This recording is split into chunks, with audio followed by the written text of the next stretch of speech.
ஒரு குடும்பத்துல வறுமை நீங்கணும், செல்வ வளம் பெருகணும் அப்படின்னா ஒரு குடும்ப தலைவி என்னென்ன பண்ணணும், எப்படி இருக்கணும் அப்படின்றத பத்தி இந்த வீடியோல பார்க்கலாம். ஒரு குடும்ப தலைவி எப்பவுமே அதிகாலையில எழுந்திருக்க பழக்கத்தை ஃபாலோ பண்ணணும். அதிகாலையில எழுந்திருச்சு அவங்களோட வேலைகளை தொடர்ந்து செஞ்சுட்டு வரும்போது அந்த நாளை அவங்களுக்கு ஒரு சிறப்பான நாளா அமையும்.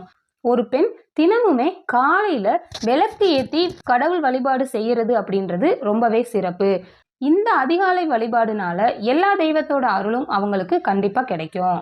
அதுக்கப்புறமா தினமுமே வீட்டு வாசல்ல கோலம் போடுற பழக்கத்தை வச்சுக்கணும். அந்த கோலம் பச்சரிசி மாவு கோலமா இருந்தா ரொம்பவே சிறப்பு. அமாவாசை தவிர எல்லா நாட்களிலுமே கண்டிப்பா வீட்டு வாசல்ல கோலம் அப்படின்றது போடணும். கிச்சனுக்குள்ள போகும்போது எப்பவுமே குளிச்சுட்டு போற பழக்கத்தை கொண்டு வரணும். ஏன் அப்படின்னா கிச்சன்ல மகாலட்சுமி வாசம் செய்யறதா சொல்லப்படுது. அதனால நாம கிச்சனுக்குள்ள போகும்போது கண்டிப்பா குளிச்சுட்டு தான் போகணும். சரி, இதெல்லாம் அவங்க வீட்டுல செய்ய வேண்டிய வேலைகள்.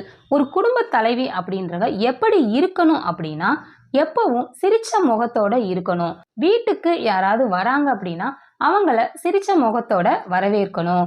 அதிகமான கோபம் அப்படின்றது இருக்கவே கூடாது. பேசும்போது அமைதியா பேசணும். இப்ப நான் சொன்ன பழக்கங்களை ஒவ்வொரு பெண்ணுமே தொடர்ந்து செஞ்சுட்டு வந்தாங்க அப்படின்னா அவங்க வீட்டுல வறுமை அப்படின்றது இருக்காது. பொருளாதார நிலையில ஒரு முன்னேற்றம் அப்படின்றது உண்டாகும்.